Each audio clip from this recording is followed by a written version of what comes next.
to share, to educate you, to bring you to a new understanding of what is happening in the world today financially. I've been thinking and sitting there and wondering about things, and thoughts are going through my mind. And I'm saying to myself, why are we still where we are financially, some of us? Is it because we refuse to do something different? Because if we have been doing the same thing that we have been doing for years and have not achieved success financially, it goes without saying that if we continue doing that and expecting a different result, that is a recipe for madness. Well, this evening, I'm inviting you to jump. I'm inviting you to take a leap of faith into something that's new, something that's exciting, something that's real, something that is going to take you into the future well positioned financially. But you have to open your mind. Someone said a quote recently: your mind is like an umbrella. If you don't open it and it remains shut, what do you think will be the results? Well, our presenter this evening is one I would like to call Dr. Alvin Morton. He's a man who has been in this business since 2017. He came in as an educated minor, and he was one of the first OneAcademy presenters. He presents with conviction, he presents with knowledge, he's informative. He knows what he's talking about. So you need to open your mind, your ears, your eyes, and listen as he speaks to you. He has an industrial engineering graduate from the University of the West Indies. He's the holder of an MBA from Harriet Watt University and a PMP from the Project Management Institute, PMI. He is also an avid Toastmaster of 9 years. No wonder when he speaks, he's not just talking because he feels to talk, but he's talking from a point of knowledge. He's talking from conviction. He knows what he's talking about. So you need to listen. Alvin is married with 2 daughters and resides with his family in Lendorf Village, Shogunas. And I'm quite sure Alvin wants to leave a legacy for his family, for his children. I love his quote. I've stolen it many times, and I know Alvin wouldn't mind. But it's one of his favorite quotes, and it has now become one of mine. He says, "It is not the movement of the clock that produces the newness of life, but it is the movement in your mind." And this is a quote from Bishop T.D. Jakes. I know Alvin is going to hold you. He's going to hold your mind. He's going to educate your mind. And he is going to inform you as to the next step. Alvin, the mic is now yours. Welcome. Welcome, Doc. A pleasant good evening. Thank you very much for that very kind introduction, Lady Samlal Singh. She's very, very good at this. And we should be taking notes on how to host in the way that she does. Thank you very much. You're welcome, Alvin. Indeed, it is not the movement of the clock that produces the newness of life. It is the movement in your mind. Only yesterday, and I'm not sure if our Blue Diamond, who asked me to present this evening, just about an hour or so ago, or 1.5 ago, I'm not sure if he was present at the speech I gave at a club I had assisted in forming. And the title of that speech is That Voice Yours? We commonly talk about Vox Populi, Vox Dei. The voice of the people is the voice of God. Until I was provoked by Fazir Muhammad in a comment that he made Monday evening. A quote from Alcuin of York in a letter that he wrote to Charlemagne, the emperor of what is now called the United Kingdom at the time, on or around 798 AD. And the quote basically says this: "And they should not be listened to, those people who continue to say that the voice of the people is the voice of God, since these people, the riotousness of the crowd, is always almost close to insanity. And that had me thinking, the voice with which I exercised my civic duty, was that voice mine? And as we go through this presentation this evening, we will have heard many voices. That can't work. It is one of those things. And I ask you, is that voice yours? Because if we accept that we only have one life to live, then we should want to ensure that that life, excuse me, leaves a legacy or an inheritance for our children's children. And that does not only mean or is restricted to a financial legacy, as important as that is. For it is yet another Toastmaster who said at a Toastmasters meeting that his dream, his intention, is to leave an inheritance of 800 million that should assist 4 generations hence from him. And I thought, wow, what a vision. And there's a little thing that I will talk about in terms of voice and the letters and what that could mean and how we can perhaps use that to determine if that voice is ours. But let's get to business, because we like to start with this disclaimer, and that is that the information contained herein and dispensed is not designed to be a source of financial information, nor should it be construed as such. One Life is not an investment company. We are not financial advisors. We have no licenses or none of these things. However, we do believe that with the internet, as well as other resources that make use of the internet platform, that the information adds to our due diligence and expands the movement of thought in our minds. And as we can all appreciate, everything is created twice.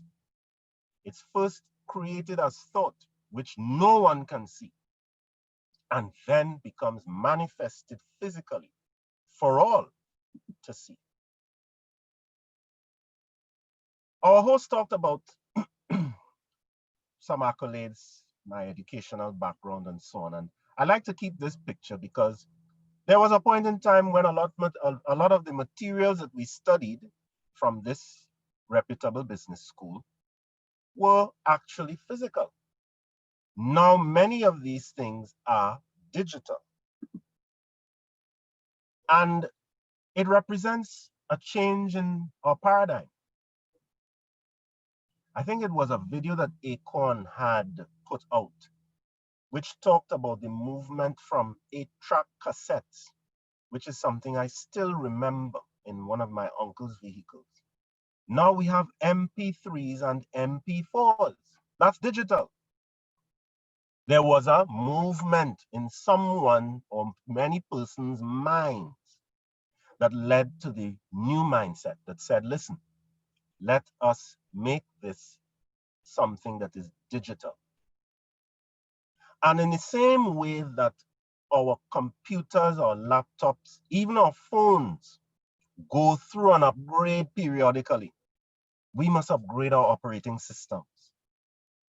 And what we must recognize, in much the same way that our voices can be inspiring or irritating, causing people to move either to us or away from us, our paradigms can be positive, propulsive, or purposeful, and are always responsible for our results.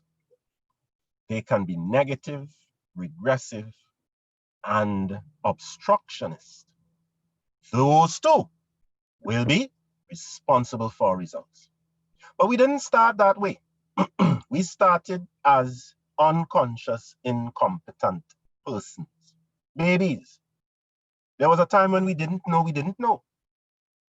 And then we came to a place, as we emulated various behaviors, to a place of recognizing that we now know we do not know.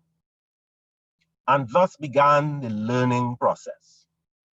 And it is here that many of us may have come to accept a voice that is the voice of a parent, the voice of someone who said you can't do it, the voice of someone who said I'm too old, the voice of someone who said other things that justify remaining in conscious incompetence.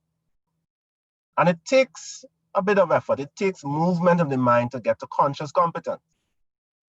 But as Zig Ziglar says in his book, See You at the Top, if one wants to do anything well, they must do it unconsciously.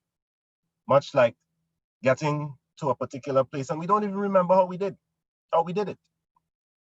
But there would have been a time when we would have been consciously incompetent and even unconsciously incompetent of what was involved. Because we have many caves that we fear to enter, yet it's on the other side of those caves that hold the treasure we seek. And this is a fact. The only constant in life is change, and everything is changing again. The challenge that confronts us is, are we willing to change what we do? Firstly, by changing what we know. And when we change what we know, we will find that what we voice and give voice to will therefore change. And change is such a key thing, especially as we consider tipping points, the deep shift as articulated by the World Economic Forum, and what the future will look like. And the biggest thing here for me is the first AI machine on a corporate board of directors. And this is key because we have many entities. Someone very close to me just earlier this week said they are changing the systems in the particular company.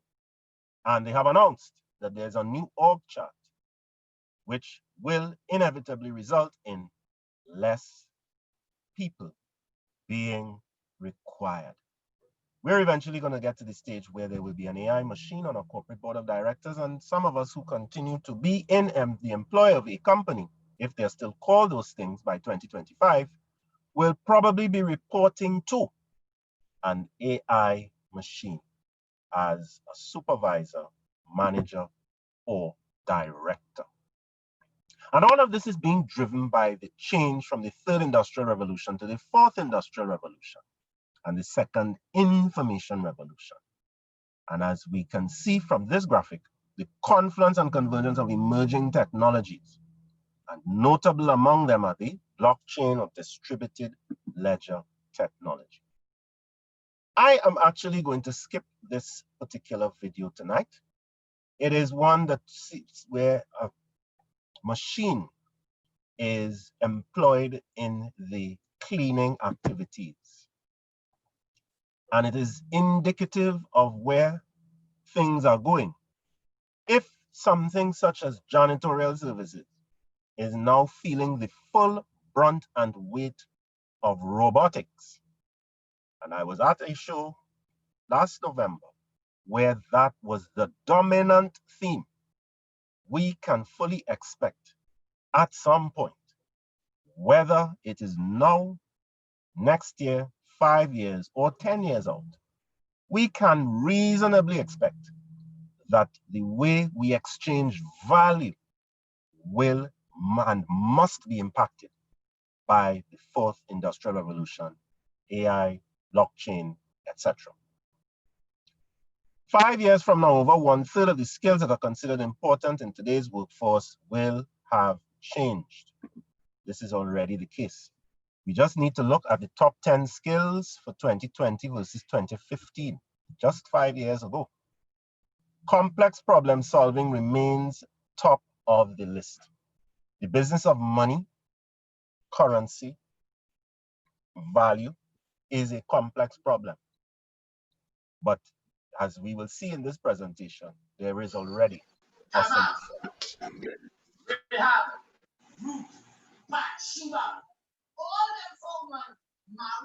Okay, someone needs to mute their mic, please. We're just getting some additional contributions that perhaps are best left for the preserve of those who are involved in it.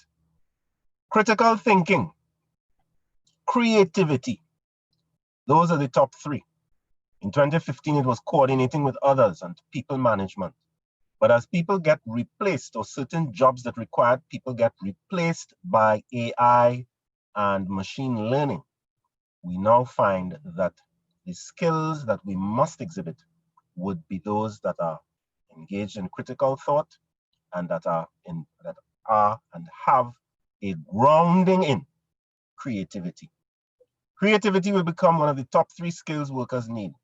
With the avalanche of new products, technologies, and new ways of working, workers are going to have to become more creative in order to benefit from these changes. It is said, and I think it is in the future is faster than you think, by Stephen Kotler and Peter Diamandis, that for every job that was lost because of the internet, 2.6 new jobs were created.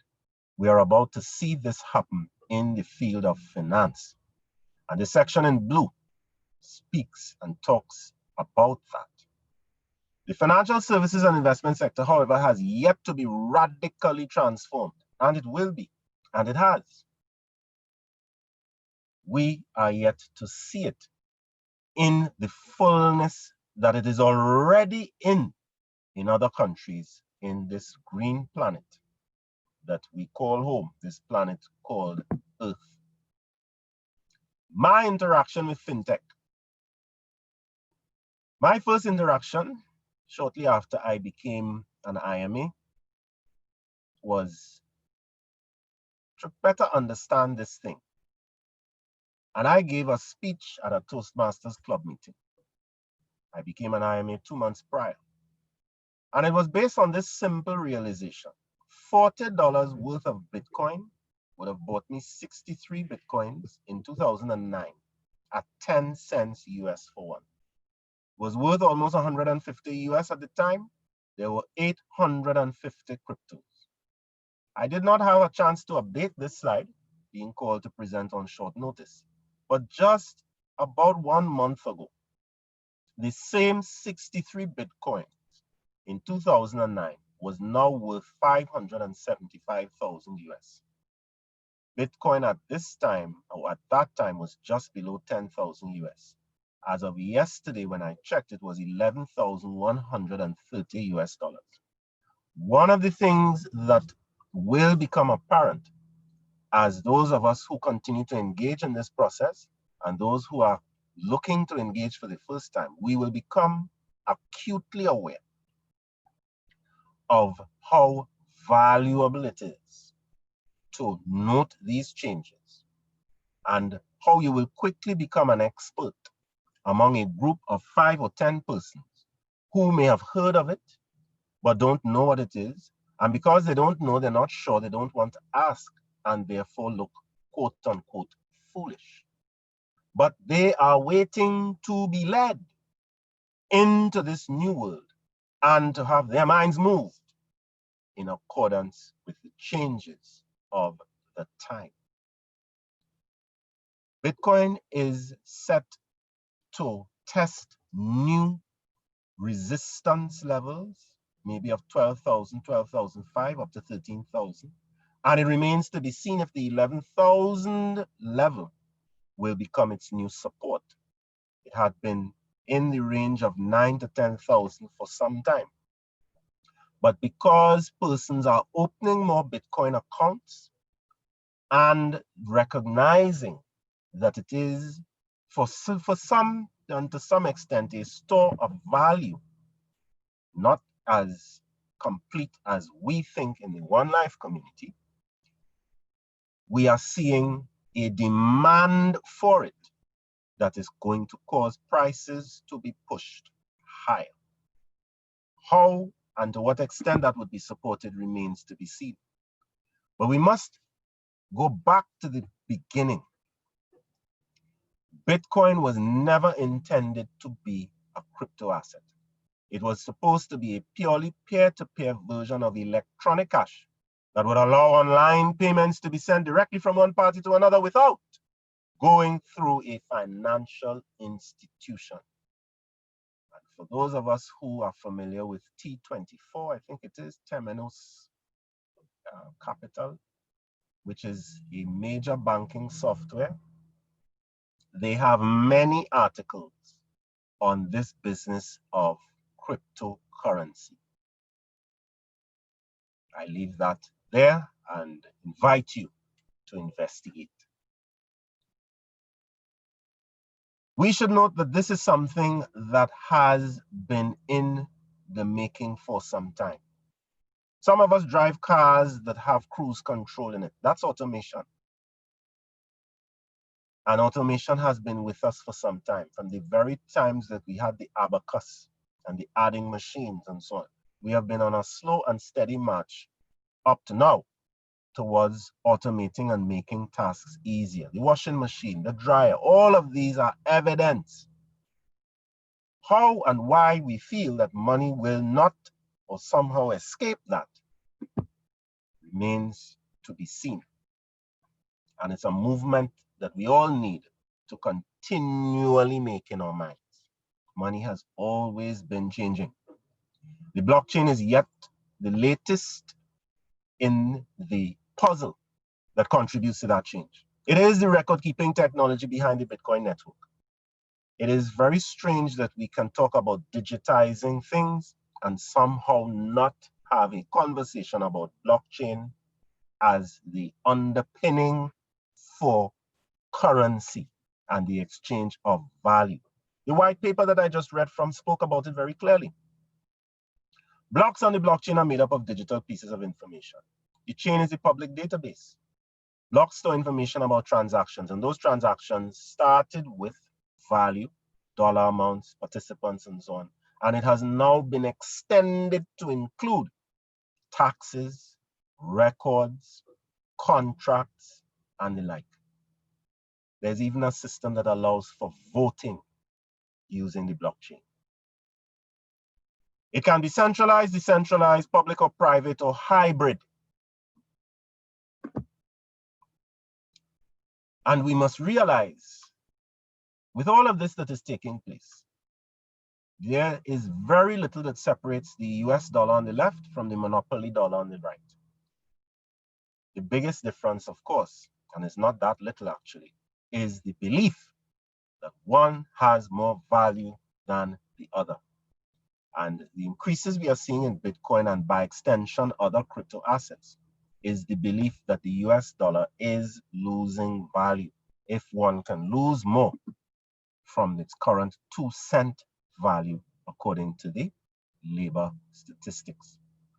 Money has no intrinsic value and is not backed up by the equal value of a commodity. This is fiat.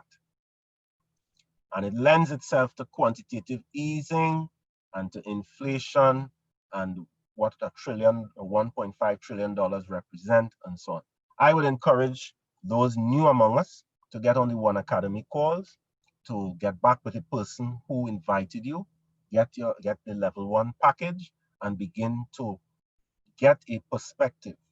If the economics that you may have been taught in school was a bit too complex, the level 1 academy is written in language and in a context that will better clarify, in my opinion, the information that one received as part of the formal school system. What is quantitative easing? It's a form of extraordinary monetary policy used by central banks to quickly increase the domestic money supply. In any election or around any election period, this is perhaps not a highlighted item, but looking through most manifestos, one would quickly realize that all of the plans and the initiatives and the programs must involve monetary policy and or fiscal policy. We would do well to educate ourselves on these things. On the 15th of March 2020, the Federal Reserve announced a 700 billion QE program to backstop the US economy against the coronavirus. The coronavirus is alleged or is thought to be with us for quite some time, notwithstanding the advances made towards a vaccine by Russia and the like. It is going to be with us for some time, and we can therefore expect many more of these programs to be articulated, if not implemented, and not necessarily out or in plain sight. This follows an earlier pledge by the Fed to fund up to 1.5 trillion to the overnight bank repo market and bond purchases to fight the economic slowdown. What will become apparent, ladies and gentlemen, fellow One Life associates and guests, is that this would not be easily done with a cryptocurrency, and particularly the OneCoin cryptocurrency. And quite honestly, it may not even be necessary, because for the first time, you will have something that is increasing in value, and therefore it wouldn't be necessary to print more of something that debases what already exists. But we'll get into that a bit later. What is inflation? We can all appreciate it. We go to the grocery today and we realize that we have spent more for less. Our money has lost value. It's not that the item has changed or has increased or anything of the sort. Our tools with which we exchange one for the other have lost value. It is too much currency available compared to the items we need or want. It is the result of increasing government borrowing. In our country, our government borrowing right now is what, 75% and set to increase, following a trend of other countries that have 100% debt to GDP and so on. Can you imagine going to the bank and asking for financing with a scenario where your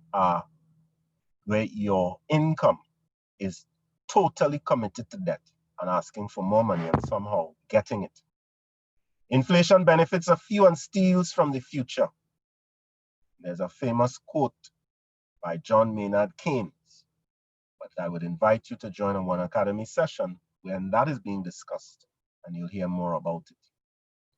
The challenge remains, and that challenge is that you cannot outrun inflation with an income earned in a shrinking currency. And here is a very instructive chart by the US Bureau of Labor Statistics. When the Federal Reserve was established in 1913, a dollar was a dollar. By 2013, it is now 2 cents. And more is being printed. Not sure how much lower you can go from 2 cents. And then the other interesting thing is that all other major currencies are tied to that currency. What does that mean for those currencies? We in the One Life community also have definitions for things. So it is our view that cryptocurrency is digital money. Bitcoin was electronic cash. We say digital money. It uses the blockchain technology. We talked a bit about that. And cryptography for security and anti-counterfeiting. Even with the new $100 bill, they were able to find counterfeits for it. The value of the currency is not based on any country or central bank, and therefore it is going to be above the ability to be manipulated through either fiscal or monetary policy. The value is dependent on supply and demand. I just said that Bitcoin is increasing because more people are opening Bitcoin wallets. More people are looking for ways to buy Bitcoin and get it. More people are looking for safe havens out of paper currency and paper instruments. It mimics gold and silver. Gold, by the way, crossed 2,000 US an ounce for the first time earlier this month or late last month. And the experts say that it is set to go higher on strong buying from Russia, China, Turkey, and some other countries. possibly even Iran, as everybody seeks ways to get off and get away from the US dollar standard. I did say earlier that currency has been evolving. Always has. It started with the barter system, which is now called counter trade. And counter trade is used for those countries where hard currency, foreign currency, aka US dollars, are difficult to come by. Then it moved to gold coins. Then it moved from gold coins to paper currency as the risks and challenges and the weight and so on of carrying gold coins became too much. The paper currency was originally a receipt for the gold coins, and then that became money, that became currency. And I would encourage us to look at the hidden secrets of money by the gentleman's name escapes me now. It will come back and I will mention it. Mike Maloney, that's right. Thank you. And then it went from paper currency to card systems. Some of us have more than one of these cards. Then there was digital systems, Apple Pay, WeChat, and so on. And then, of course, we now have cryptocurrency, of which OneLife is perhaps the biggest, or arguably the biggest, if not yet the most well known. Fiat currency is not backed by a physical commodity. The biggest risk for fiat is becoming worthless due to hyperinflation. There was something called the Continental that preceded the US dollar and preceded the establishment of the Federal Reserve. There was also the Weimar Republic, which was the early German nation. They had seen instances of hyperinflation. We have it right next to us in Venezuela. And the Zimbabwe, country of Zimbabwe, also has had that experience. So it is not something that is theoretical. There are, and there will continue to be examples where this phenomenon takes place. According to Investopedia.com, again, another definition, and I've gone through this to provide another perspective, because we believe that information that is used is really powerful. If it's not used, it is simply potential power. The cryptocurrency, according to Investopedia.com, is a new form of digital asset based on a network that is distributed across a large number of computers. Again, they reiterate, they exist outside of the control of governments and central authorities. Many cryptocurrencies are decentralized networks. The OneLife option is a centralized network, mimicking the thinking and approach of the Apple computer system. All right. Others that are decentralized perhaps take the approach made popular by other computer manufacturers, be they IBM, Bill Gates, and the like. Then I came across this article from Caleb Silver, and he was talking about being at the Money Conference in 2018 in Dublin, Ireland. And it's not that he hadn't spent any money. He had been there for nearly 30 hours, but he was using cashless options.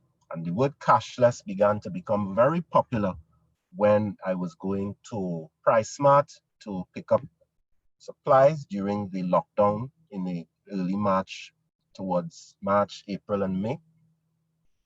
And they were talking about contactless options as well. But I had already seen this in the course of my research. And I thought, wow, if we do not choose to educate ourselves, we will find ourselves behind. But not to be outdone and not satisfied with only this, I decided, let me look at the TTIFC, Trinidad and Tobago International Financial Center's website, and was pleasantly surprised by the information that I saw here. And I'm not going to go through all of these things, except to say that we have BIT launching a digitalized Barbados dollar. That's 2016, just about the time that many of us, prior to myself, would have become familiar with the One Life option. We have in early 2018, Antigua and Barbuda moving to set up a cryptocurrency exchange. And then in 2019, we have BIT and the Eastern Caribbean Central Bank signing a contract to conduct a central bank blockchain issued digital currency pilot. So after many of these entities issued warnings and advisories and practically banning involvement and engagement and therefore education about these blockchain-based cryptocurrencies, we now have them coming on in droves to issue central bank digital currencies. What a difference a few years make. In Trinidad and Tobago, in 2016, WePay was founded. It took nearly 2 years then for our central bank to issue its e-money draft policy. But we must recognize that information is always being gathered. So they recognize that 29% of the population is unbanked. When I was exposed to the first set of presentations in 2017, it was apparent even then that about this percentage of the world's population is unbanked. We have just discovered that 3, maybe 400,000 persons in Trinidad and Tobago are similarly afflicted with this challenge. And then, of course, the extent of transactions that are being done by debit and credit card, well in excess of what paper money is being used to address. And now we hear on political platforms, on both sides of the political divide, as it were, of plans to digitalize the economy and to move to cashless societies. Some of these leaders were exposed to this information 3 or 4 years prior, but could not be bothered. So, One Life has given me this level of perspective well in advance of the leadership. And it is said that where people have no vision, that's the first V of voice, the people perish. Where there is no vision, the people perish. Why One Life? 3.5 million users and counting. 194 countries. This is already in place. So this is already a global company with incredible potential to grow still. What is our mission? For me to have been able to speak like this, I was brought into this mission. I was exposed to a global community of web users. You just need to look at the DealShaker platform, and that you can spend hours going through those pages. I was interested in increasing the quality of life of myself and others around me. Many of them are still to buy in, but that's not my challenge. My challenge was to provide alternative and equal access to practical and relevant financial education. The ability to do that is sufficient for me. Others will make the choices that are in their best interest based on the movements in their minds. Ignite a natural educational evolution. None of us have gotten to where we have gotten without somebody educating us, whether it's called on-the-job education, mentoring, apprenticeship. It is education, not necessarily particularly glitzy, glamorous, or attractive, but for those of us who understand Dr. Rouge's comments, if you don't learn today, how can you lead tomorrow? How will you be able to take advantage of opportunities for economic growth and create new market opportunities? I still remain stunned in a conversation with another political entity. I was invited to make some comments, and I was still stunned by the silence that met me after I said, what challenge can we really have if there is already a cryptocurrency accepted by 194 countries, why do we still think we should have a Forex challenge? It's because we don't have depth of vision, we can't appreciate timing, and we are reluctant to take massive and immediate action. That is what it is. We are still struggling with conscious incompetence, having been made aware that these things exist, and getting to conscious competence and modeling the behavior of those who are at the unconscious competence level. The people, and there are sufficient numbers of us who are more advanced than the leadership. And this is the challenge. It is why many companies take over other companies. One of the first actions that is taken is to remove the existing leadership. John Maxwell talks about the lid of leadership. For those of us who are in leadership anywhere, have we become lids that prevent or that restrict or that do not facilitate the unleashing of those who are perhaps better and stronger than we are?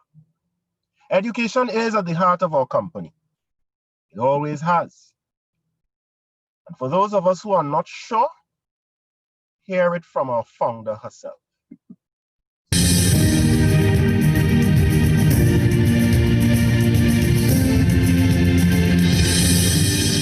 The OneAcademy is the heart of our company. Cryptocurrency is not an easy product. It's a very innovative product based on technology and based on very, very complex concepts.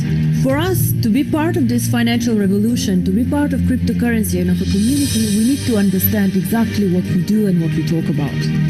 And this is why we have the OneAcademy. The OneAcademy provides you with concepts, provides you with explanation on cryptocurrency and on the financial world. I would encourage everybody to join the courses, to do the certificates, and to understand thoroughly how to use cryptocurrency, what cryptocurrency is, and how we can change the world by using cryptocurrency. OneAcademy. Learn today, lead tomorrow.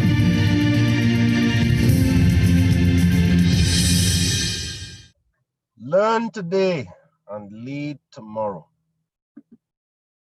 I am in a position of leadership, firstly of myself.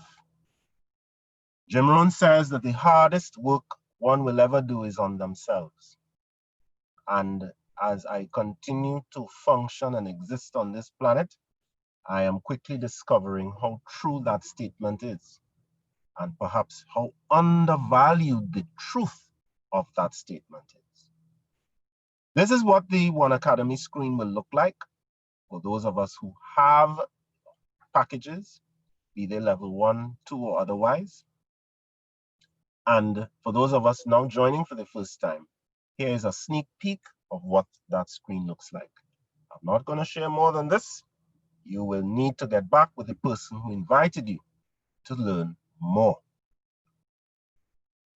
And a sense of some of the things that are covered in the OneAcademy: introduction to finance, money, and the monetary system, all the way through to behavioral finance and risk management. And risk management is a big topic, not just in the financial realm, but also in the health and safety realm, as well as those who are into quality management. There is this big thing about risk-based thinking and risk-based strategies and mitigating risk, transferring the risk, ensuring the risk, etc. Forex. We have Forex fundamentals, most likely developed by Ioannis Kantatsis. And then there are the trading strategies, be they swing trading, high frequency trading, and the like. There's a particular school of thought around that. Get into the Forex manuals to better understand what those strategies are and which particular profile fits your disposition. Then there are the legal courses. Out of evil cometh good, you know. That is a quote from the Bible.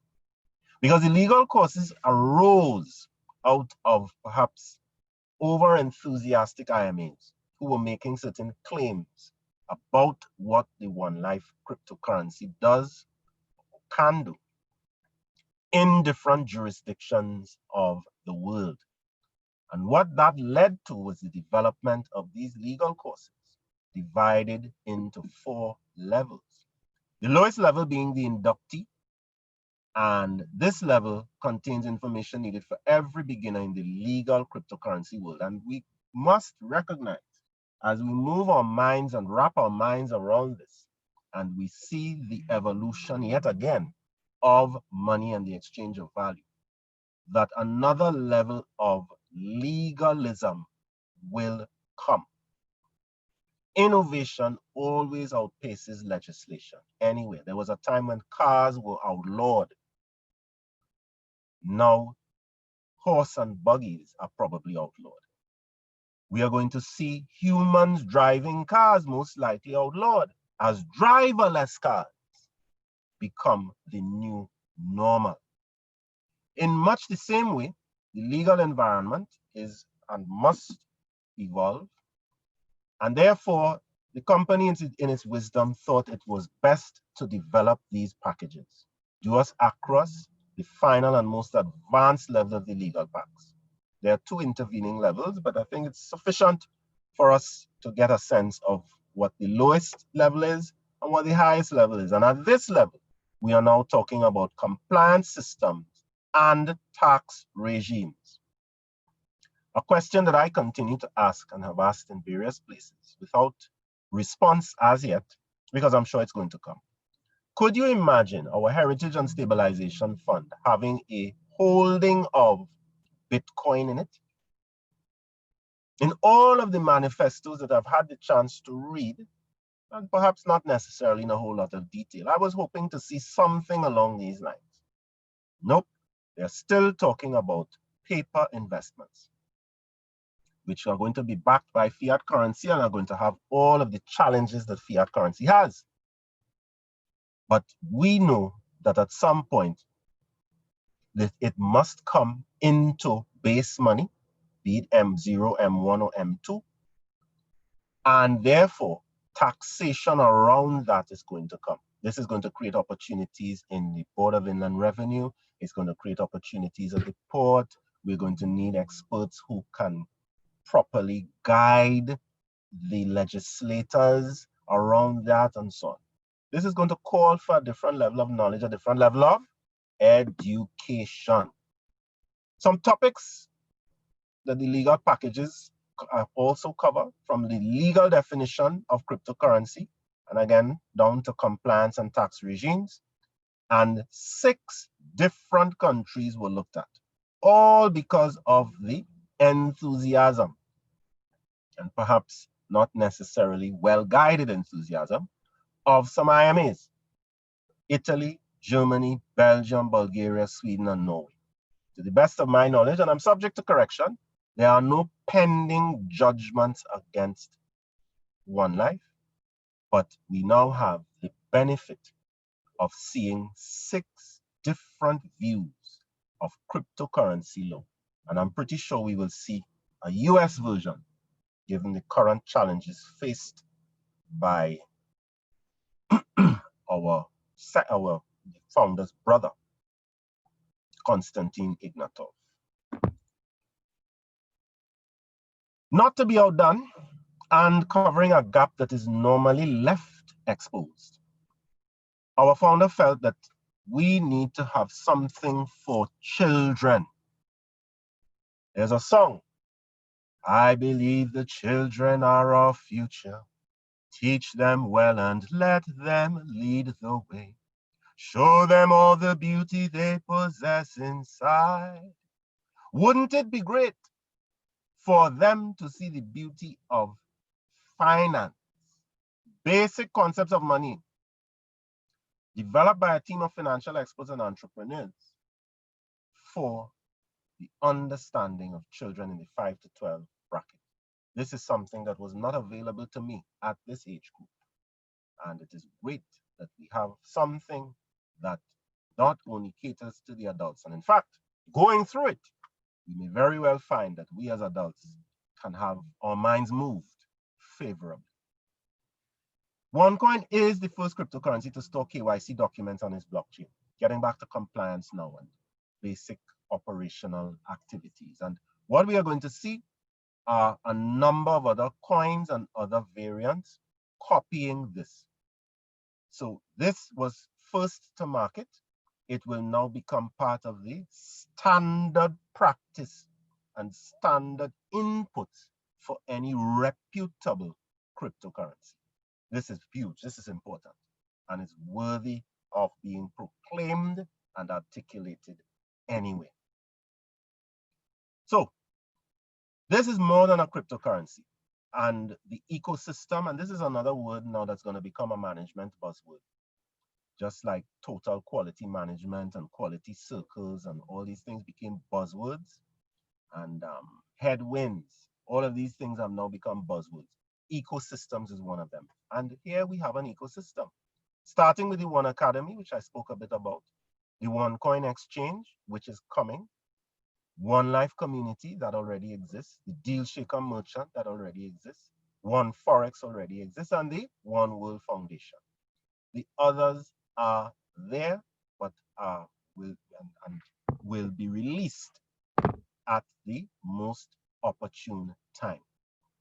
There continues to be a lot of discourse, quietly and perhaps not so quietly, about the exchange.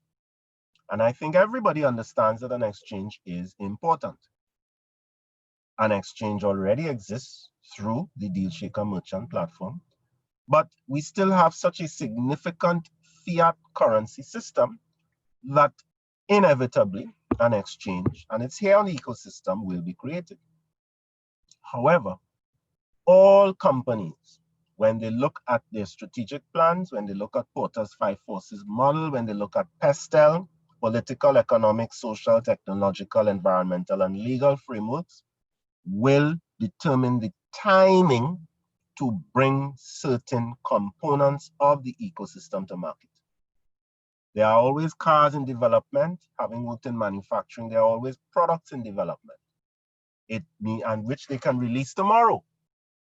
But market timing, market acceptance, readiness, and so on are also features and factors that go into the release of these components. I trust the company's wisdom to make the decisions best for it, and by extension us, in terms of the release and operationalization of the exchange. It is quite different when an exchange has the backing of 1 million merchants or 53 million merchants compared to 10,000 or 100,000. It is always a question of that thing called economies of scale or economies of scope. We have the OneAcademy, we have the Deal Shaker. For those of us who are into mobile applications and building of same, this is going to be a huge area of development, and that awaits many of us to apply our creative capabilities. We must recognize that, as has been articulated, the growth of the coin, it started at 50 cents euro in 2015. As of February 2020, it is 42.43, and it is set to increase again shortly. Can you imagine having participated as an educated minor, and this gets to the level that Bitcoin is at, or even half the level that Bitcoin is at? Would you wish to be saying in your mind, if only I did, I could have, I should have, but chose not to? But all of this is great, but without usability, it is just an aspiration. Where can we use our coins? We can use our coins on the Deal Shaker. This is what the page would look like. You can advertise products and services, spend your ones on exciting deals, and there are many and lots to choose from. I invite you to visit the Deal Shaker page. Perhaps you have entrepreneurial inclinations, and this is what encourages the development of same. So you can sell as a registered business. you can sell as an individual seller. I have sold as an individual seller and have purchased from merchants who are part of the Deal Shaker platform. So therefore, it is not a case of whether it does work. I've heard someone else talk about it and so on. I know that it works. I have seen that it works. There's a blockchain record of the transactions. So therefore, I do not need to read anything else that talks about a scam. And I have a definition. That scam means a certain thing for me. Stop criticizing and maligning. Store crypto and make.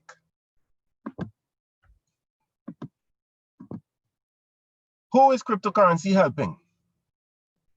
We have persons, but we have to look for them. We have to talk to them. We have to find them. They don't have banners written on themselves or any signs above their head saying this person looking for cryptocurrency. We actually have to engage them. And in the process, we are going to discover many persons who are not interested, who are not yet ready, who are interested, but perhaps do not wish to hear it from you and the like. But we have to go through a process. We have to go through the list to find those who are concerned about wealth protection. And this too is a slide that hasn't been updated, but it's left here as a reason and as motivation to continue to seek to assist persons. The US national debt, this is about a month ago, I'm sure it has increased. And one can go to the www.usdebtclock.org. 26 trillion, 26.5 trillion. Let's take a look at total debt to GDP. It's 149%. Very interesting statistics. The dollar to crypto ratio, 65.59 to 1. Or the dollar to gold ratio now, 31,347 per ounce. Yet gold is still trading at 2,000 US per ounce. Perhaps we need to go figure that one out. So these are real concerns that are going to continue to drive persons to look for other value preservation or wealth protection opportunities. Will you be one of those persons who is prepared to share these packages with such individuals? You can start for free and progress your way through to the initial launch pack. Or you may discover or come across those persons who are ready. But will you, will I, will all of us be ready to have the conversation? I want to thank each and every one of us for being on the call tonight. Google the terms fintech, cashless, cryptocurrency, and blockchain. Get back to the person who invited you to this session and or get into the OneAcademy level 1 if you have not done so. The absence of evidence is not the evidence of absence. The absence of evidence is not the evidence of absence. We just need to remember the story of the Chinese bamboo tree. It spends its first 5 years developing an extensive root structure before growing 90 feet in 60 days. Have a super fabulous evening, everyone, and stay safe. And let me return control now to our most gracious host, Lady Donna Samlalsing. Fantastic, fantastic, fantabulous presentation. And listen, they're typing and making notes and doing exactly what you said. I love that part where you end the absence of evidence is not the evidence of absence. Am I correct? All right. I also wanted to say where you started, is that voice yours? And everything is created twice. It is first created in the thought and then in the physical. And there were so many important factors that you brought out, Alvin. When I look at it, you have to wonder, are people really sitting down doing nothing about this? You have shown us, once again, you have educated us. I started by saying the mind is like an umbrella. It works best when open. And I want to ask people, open your mind. You have just been educated on the way the world is going in the future, and yet still we sit and wonder why we are where we are financially. I listened to everything that Alvin shared. I listened to what he said about cryptocurrency. I listened. I listened to what he showed us about fiat currency, what is happening in the world today. I listened. But you know something? I did not only listen, I acted. What do you plan to do?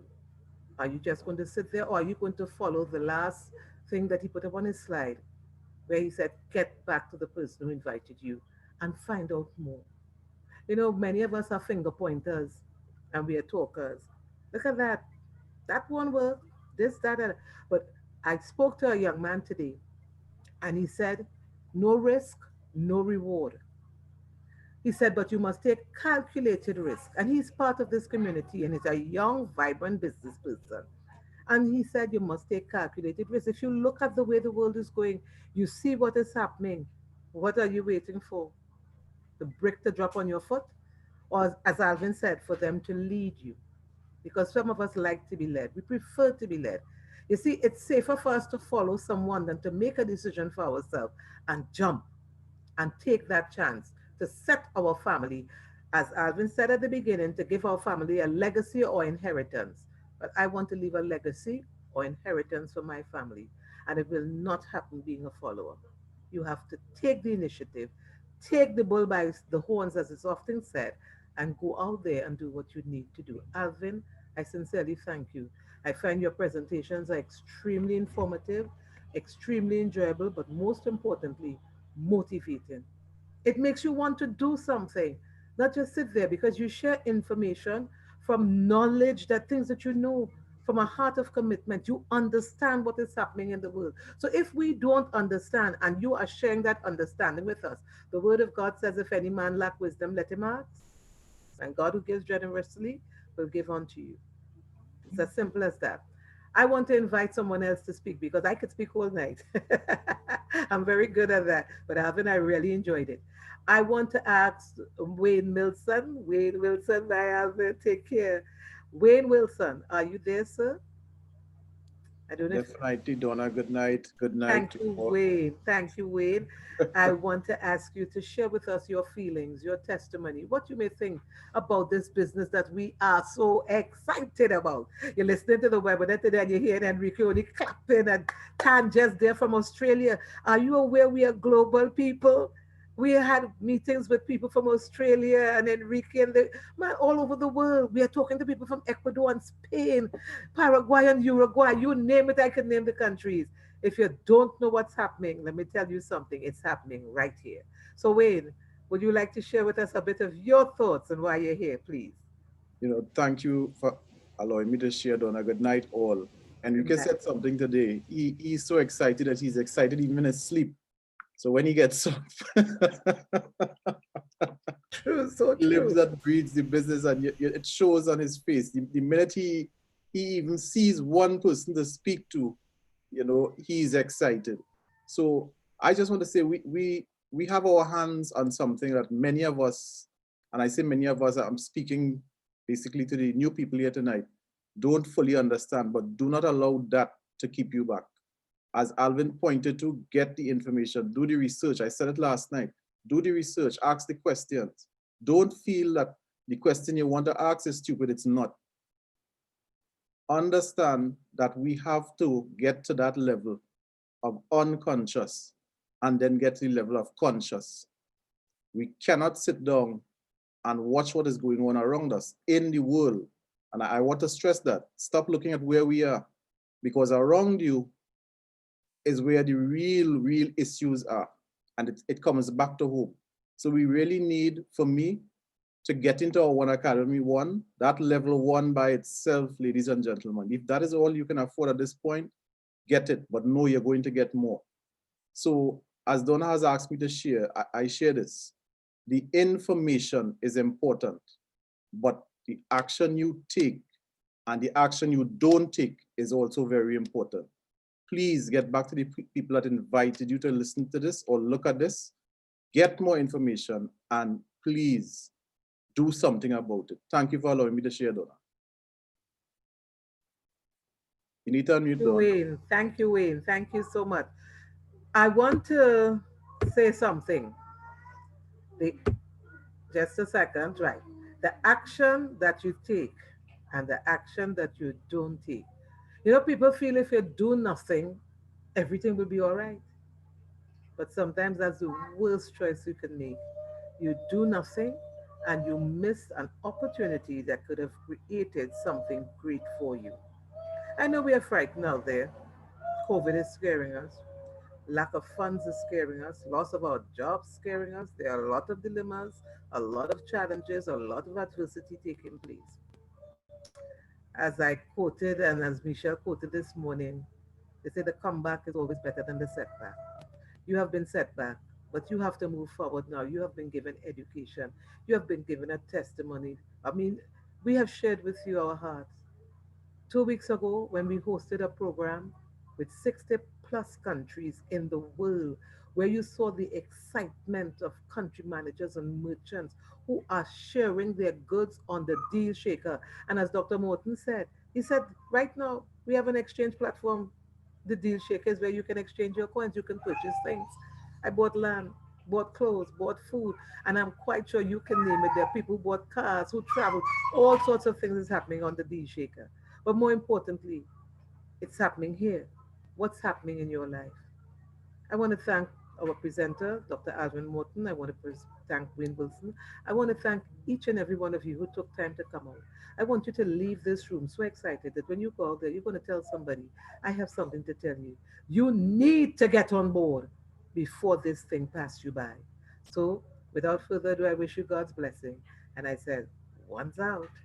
Be blessed. And here, be back here tomorrow night because we're here at 8. Be back here on Friday because we're here at 8 and hear what we have to offer you. Be good, be blessed. Dr. Morton, thank you once again. Awesome evening. One's out.